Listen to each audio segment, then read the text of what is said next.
vous en avez l'habitude depuis quelques années. On a le journal du Fonds euro grâce à Jean-François Filiatre qui épluche tous les communiqués et autres publications des différents acteurs. Qu'est-ce que vous avez dans votre besace aujourd'hui ? Alors, on va commencer par les mutuelles aujourd'hui. Alors, je vais tout de suite vous donner un chiffre parce que ça vient de tomber, mais j'ai pas eu le temps de le regarder. Donc, c'est MyVie qui annonce un taux de rendement de 2,10%, progression de 80 points de base par rapport à l'an dernier. Un mutualiste qui se met au-dessus et quelque part, c'est pour ça qu'on va commencer par les mutualistes parce que on a l'impression que les mutualistes sont en train de se dire là, c'est notre moment. Ils étaient franchement pas toujours dans le haut du panier et là. On sent un certain activisme, dirons-nous. Donc, je vous ai dit tout à l'heure plein de bien des mutualistes dans ma chronique. Alors, on va regarder Covea. On va regarder Covea. Alors en fait, Covea, c'est un ensemble mutualiste avec un certain nombre d'acteurs qui ont des profils un peu différents. GMF. Les fonctionnaires, la MAF et puis MMA qui travaille plus avec des indépendants. Donc chez GMF et chez MAF, alors on a 3 communiqués de presse. On va être sympa, ça va être cool hein, parce que j'aime bien commenter les communiqués de presse. C'est 3 fois le même. À peu près. Pas tout à fait, mais à peu près. On a 3 directeurs généraux qui pensent à peu près tous la même chose. Donc en tout cas, on voit très clairement qu'il y a une logique de groupe et que cette logique de groupe, elle se retrouve très largement dans la fixation des taux. Vous le savez, un taux ne se constate pas, il se décrète. Donc le décret concernant GMF, Vie et la MAF est identique. Augmentation du taux de rendement du fonds en euros de 55 points de base pour l'amener à 2,05%. Chez GMF, ça concerne tous les contrats et chez MAF, ça concerne pas forcément tous les contrats, mais ça concerne notamment le contrat phare qui est Winalto. Alors, le communiqué de presse, il est pas tip-top, mais je les ai eu au téléphone ce matin un peu pour faire un point. Pourquoi je les ai eu au téléphone ? Parce qu'il y a un sujet qui m'interpelle sur le dossier de la GMF et de la MAF, c'est que j'ai regardé les taux de rendement de l'actif de l'année précédente et notamment chez GMF, l'année précédente, il n'était pas tip-top puisqu'il était à 2,22 et il remontait de 1,97. Donc même si je dis il y a un décret, enfin à un moment il y a un décret, il faut quand même qu'on ait de la performance, sachant que malgré tout, aussi bien chez GMF et que chez MAF et MMA, il y a quand même des réserves entre 5 et 6%. Donc en pratique, la réponse c'est que le taux de rendement de l'actif a légèrement augmenté sur l'année 2022. Et en particulier parce que y a des plus-values qui ont été concrétisées sur les actions en début d'année. Et là encore, on commence à réentendre, on en a déjà parlé la semaine dernière, cette petite musique où les plus-values deviennent désormais une composante non négligeable du rendement des contrats d'assurance vie. Alors, auparavant, c'était entre guillemets simple, on se disait quel est le niveau des taux d'intérêt et grosso modo, la perf, c'est que la partie obligataire. Là, en revanche, c'est un peu moins le cas. Donc, amélioration du rendement. Ce qu'on me dit du côté de chez Covea, c'est que non, on n'a pas touché aux réserves. Très bien, donc si on me le dit. Dernier point pour terminer sur le dossier Covea, MMA. On est sur un sujet qui est un peu particulier, puisque chez MMA, il y a un procédé qu'on retrouve ailleurs, c'est notamment le concept des bonus en fonction des unités de compte. Donc en fonction des bonus, on peut monter jusqu'à 2,15 lorsque l'on a plus de 40% pardon, d'unités de compte. On est à 1,80 si on a au moins 20%. Un regret purement personnel. Comment se fait-il que l'on n'ait pas le taux si jamais on a moins de 20%? Allez, ça c'est pour Covea. On reste chez les mutualistes. Allons-y. Et souvenez-vous, il y a fin décembre, on avait fait un débat, on avait accueilli la directrice générale d'un mutualiste qui était Mutavi. Mutavi qui vient de sortir ses taux ce matin. Alors, les taux compris entre 1,60 et 2,20. Alors en pratique, ça entre... Ça veut dire quoi entre 1,60 et 2,20 ? En fait, dans tous les contrats qu'ils ont, celui qui rémunérait le moins bien, il est à 1,60. Celui qui rémunérait le mieux, il est à 2,20. Alors là-dessus, sujet assez rigolo là-dessus. Sur ce sujet-là. Premièrement, le 1,60, le produit grand public de Mutavi était à 1,15 l'année précédente, il passe à 1,60, soit une progression de 45 points de base. Le produit qui est plus haut de gamme, qui s'appelle J1 Patrimoine, lui affiche une rémunération dépendante du taux d'unité de compte qui est comprise entre 1,80 et 2,20. 45 centimes de hausse pour ce contrat qui est donc ouvert à la commercialisation, c'est Multivie.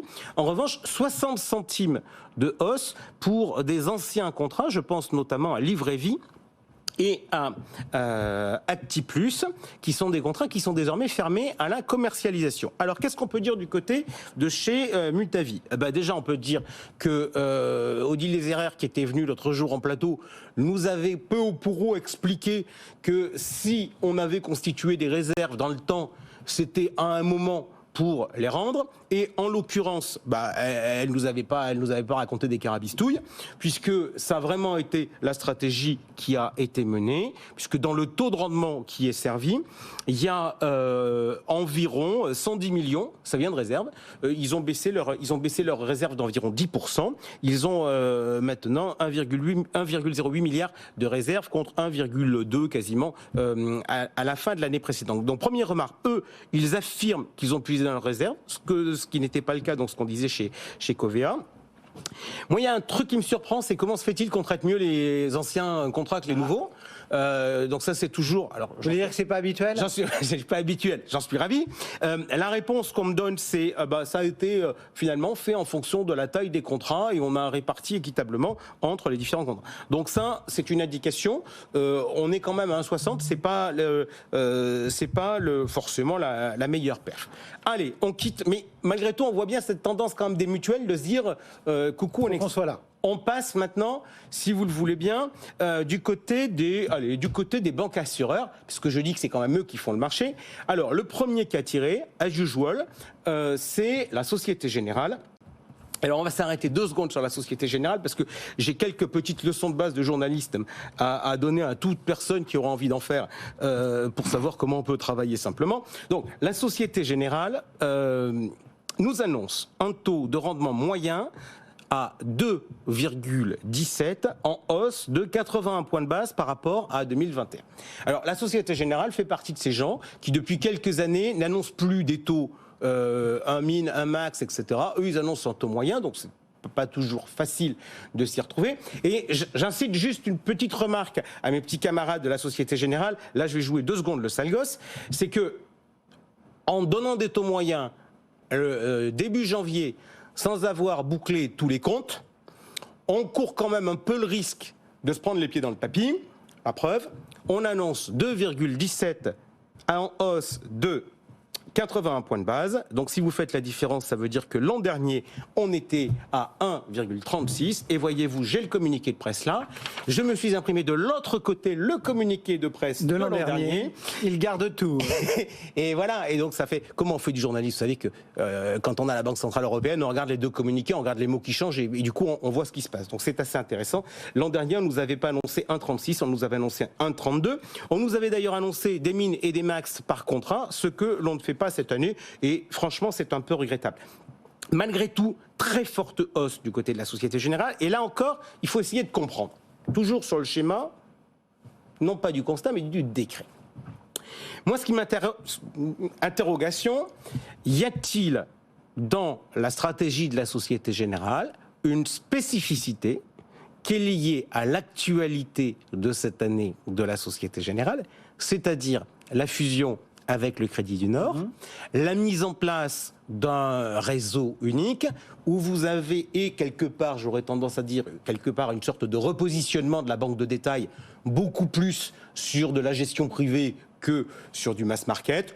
Très clairement, je pense que ça a été un argument pour se dire, pour motiver les équipes, pour motiver les clients, pour montrer qu'on est en train d'avoir un nouveau projet. Il ne faut pas qu'on se retrouve comme les années précédentes dans la moyenne, puisque l'an dernier, ils étaient légèrement au-dessus de la moyenne était à 28. Non. Donc je pense qu'il y a un petit coup. En revanche, du côté de la Société Générale, ce que l'on me dit, c'est que On a profité de la hausse des taux parce qu'on avait mis un certain nombre de couvertures et de systèmes qui ont rapporté de la performance et cette année et les années suivantes.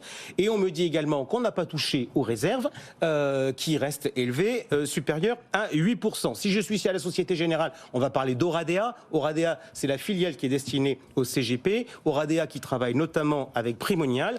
Il y a 2 rendements. Alors là-dessus, je vais vous donner ce qui sera normalement le plus mauvais rendement. Ça sera celui de Sécurité Target Euro. Vous savez, le mécanisme de ce fonds-là, c'est une indexation qui est une indexation boursière.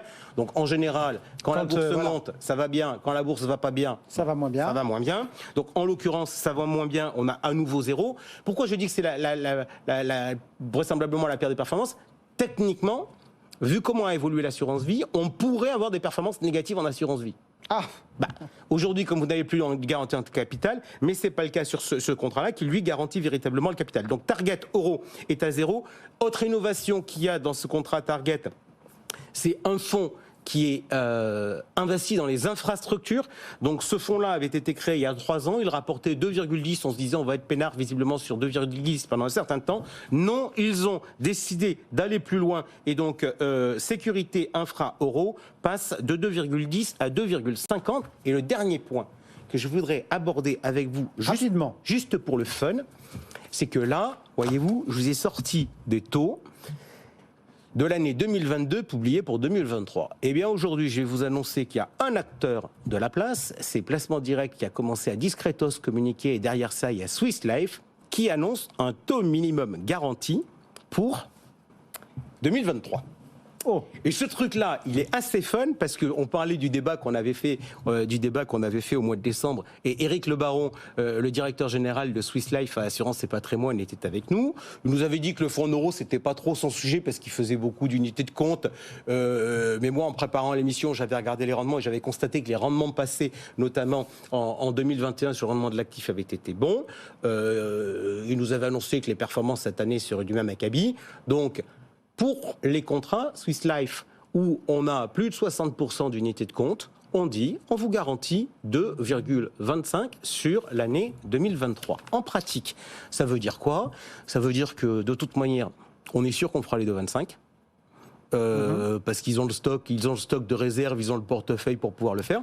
Et on fait un joli petit coup médiatique. Et donc je dis chapeau. Voilà donc pour ce petit